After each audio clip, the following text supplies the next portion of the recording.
নমস্কার বন্ধুরা, আজকে একটি পটলের রেসিপি নিয়ে চলে এসেছি। আজকে রেসিপিতে থাকছে পটল পোস্ত। এখানে আমি 250 গ্রাম মতো পটল নিয়েছি। পটলটা প্রথমেই ভালো করে ধুয়ে জল ঝরিয়ে নিয়েছি। এবার ওপরের খোসাগুলো ছাড়িয়ে নিয়ে মাঝখান থেকে 2 পিস করে কেটে কুচি কুচি করে কেটে নেব। ছোট ছোট টুকরো করে কাটবো। এই যে এরকম ভাবে কেটেছি।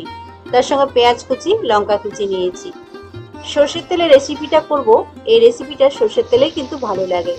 প্রথমে পেঁয়াজ লঙ্কাটা দিয়ে একটু হালকাভাবে ভেজে নিলাম, ওই 1 মিনিট মতো। তারপরে কেটে রাখা পটলগুলো দিয়ে দিলাম, ভালো করে নেড়েচেড়ে একটু ভেজে নিলাম ওই 1 মিনিট মতো। তারপরে স্বাদ অনুযায়ী লবণ দিলাম, একটু সামান্য হলুদ দিলাম কালারের জন্য।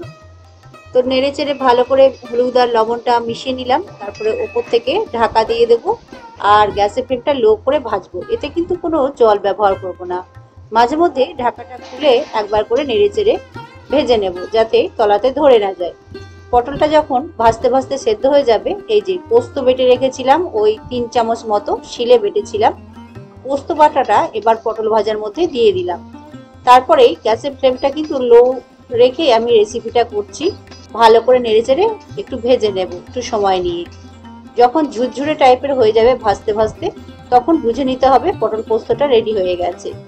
এবার আমি গ্যাসের ফ্লেমটা অফ করে দিলাম, অন্য একটা প্লেটের মধ্যে তুলে নিলাম। গরম গরম ভাতের সঙ্গে কিন্তু অসাধারণ লাগে এই পটল পোস্ত। ধন্যবাদ।